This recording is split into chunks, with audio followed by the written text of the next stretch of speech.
ভূতের মুখে রাম নাম উঠেছে। শেখ হাসিনা নিজেও বলেছেন ওনারা তত্ত্বাবধায়ক সরকার চান। হাসিনাও এখন তত্ত্বাবধায়ক সরকার চান, ভূতের মুখে রাম নাম। অ্যাটর্নি জেনারেল মোহাম্মদ আসাদুজ্জামান বলেছেন, সাবেক প্রধানমন্ত্রী শেখ হাসিনাও এখন তত্ত্বাবধায়ক সরকারের অধীনে নির্বাচন চান, ভূতের মুখে রাম নাম। বুধবার 27 আগস্ট অ্যাটর্নি জেনারেল নিজ কার্যালয়ে এক প্রেস ব্রিফিংয়ে একথা বলেন। তত্ত্বাবধায়ক সরকার ব্যবস্থা বাতিলের রায়ের বিরুদ্ধে আপিলের অনুমতি দিয়ে সুপ্রিম কোর্টের আপিল বিভাগ থেকে শুনানির অনুমতি দেওয়ার পর ব্রিফিংয়ে আসেন অ্যাটর্নি জেনারেল।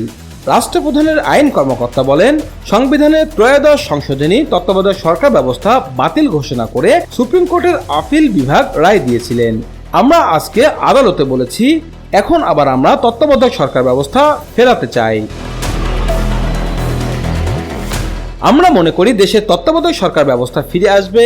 এর ফলে আর কোনো মায়ের বুক খালি হবে না, কোনো মা বাবা সন্তান হারাবেন না, কোনো ভাই তার ভাইকে হারাবেন না, কোনো সন্তান তার মা বাবাকে হারাবেন না, আর কখনো রক্ত দিয়ে ভোটের ও গণতান্ত্রিক অধিকার আদায় করতে হবে না। তিনি আরো বলেন, আগের সরকার বলতো কখনো অনির্বাচিত সরকারের হাতে ক্ষমতা থাকতে পারে না, কিন্তু আওয়ামী লীগ সরকার নিজেই ছিল অনির্বাচিত। আমরা তো তত্ত্বাবধায়ক সরকার ব্যবস্থার পক্ষে ছিলাম, এখন আবার ভূতের মুখে রাম নাম।